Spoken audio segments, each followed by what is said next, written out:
Hey, welcome back. Simon Lees here again. Going to give you some guitar tips today.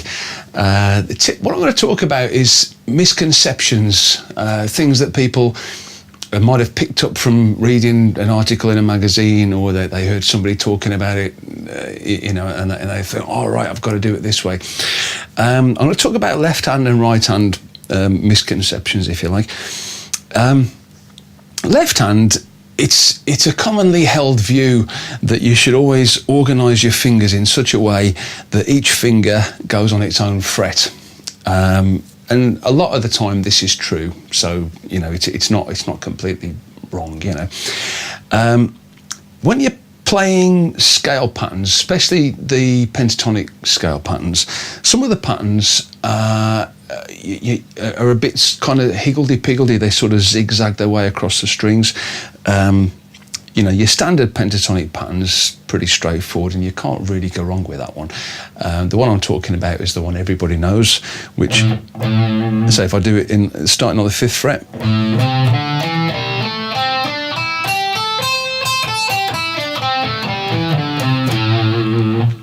where your first finger is on the same fret all the way down, so you don't have to sort of zigzag on that one. But the shape that follows on from that, it goes like this.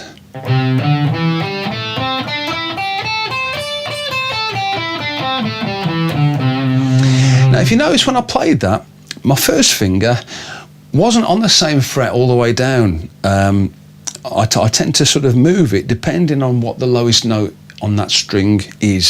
So if I kept one finger per fret, it'd look differently. It'd look like this.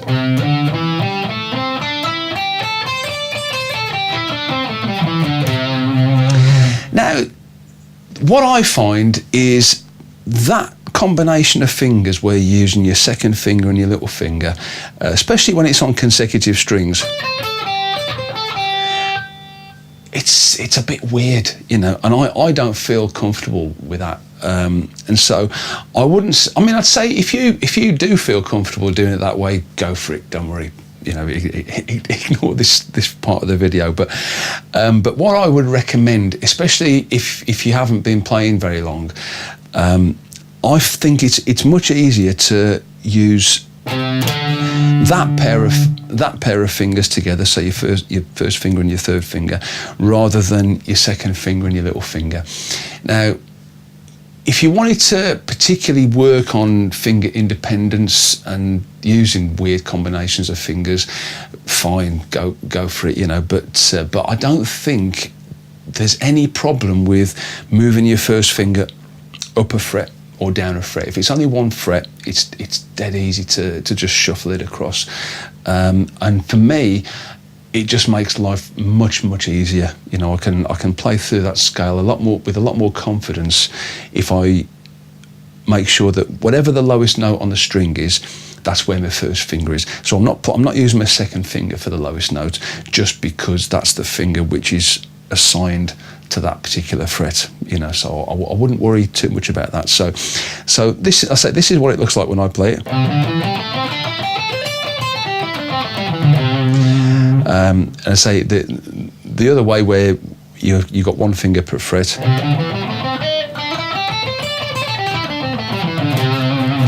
it does work. But the other thing is, the other problem I've got with doing it the one finger per fret way on that particular shape is the only note that you can really comfortably bend in that shape is the last one. And if you were using one finger per fret, then you'd bend that string with your little finger. Now, the only guy in the world that I've ever seen bend with his little finger is Angus Young. Angus is a superb guitarist and is one of my inspirations, but I was shocked when I saw him bending strings with his little finger.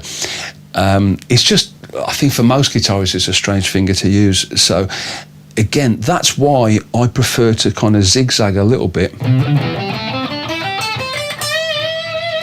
And then I've got much more strength in my third finger, with my second finger backing it up, giving it a bit of support.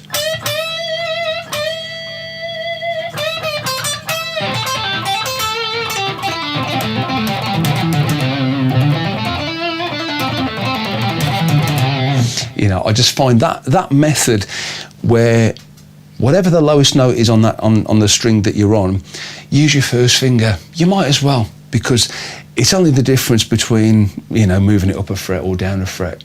So and I say one fret isn't gonna hurt. So don't get bogged down thinking, oh, I've got to use one finger per fret, otherwise I'll get shouted at. Don't worry, honestly, it's fine. Okay. Now, the other misconception I want to talk about is with your right hand.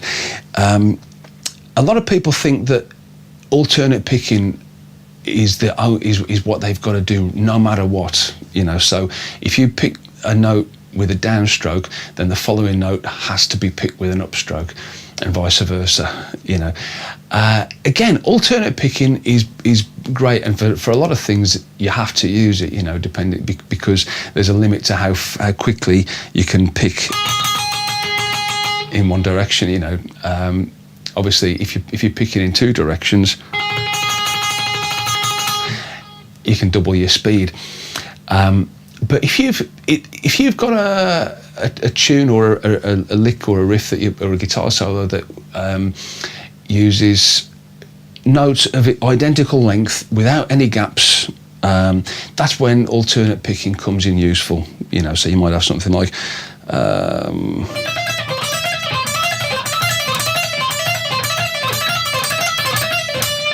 that'd be difficult to pick, just picking in one direction. So that's my limit, but picking alternately.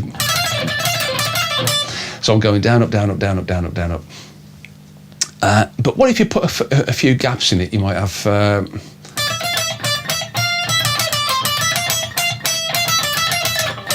something like that.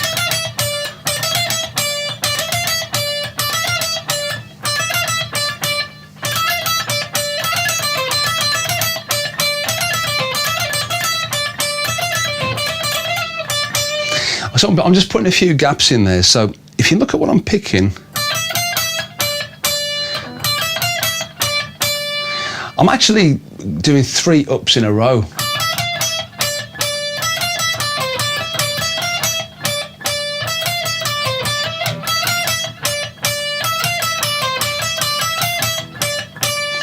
And that's partly because what I'm trying to achieve is to move my right hand constantly. So even if I'm not actually hitting a note, even if I'm not picking a note, my hand keeps moving as a way of keeping me in time. So it's the same method you should use when you're doing strumming. So if there's a gap in the strumming, your hand shouldn't just come to a dead stop. It should keep going, but just miss the strings. So for that, if you do it where it's alternate picked, so if I yeah. It's tricky, man. Yeah.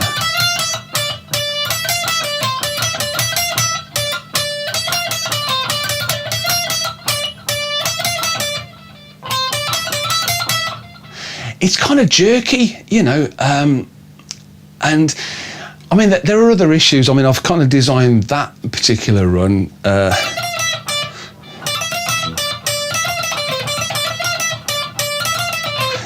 so that when I move up to the B string, I'm picking up, and when I move back down to the thin E, I'm picking down. So I'm not sort of having to jump over the string to sort of pick it with the opposite direction just to maintain the alternate picking. So it depends what you're playing. If what you're playing has got some notes together that are the same length and then a bit of a gap, then the note after the gap can sometimes be better played with the same direction as the note before the gap. So you don't have to stick to the alternate picking. Again, if it's more comfortable for you to pick a certain way, do that. Because if you're comfortable, you're less likely to make a mistake. But I think for that type of lick, which has got a little bit of a rhythm to it, I'm trying to keep my right hand moving at a constant speed.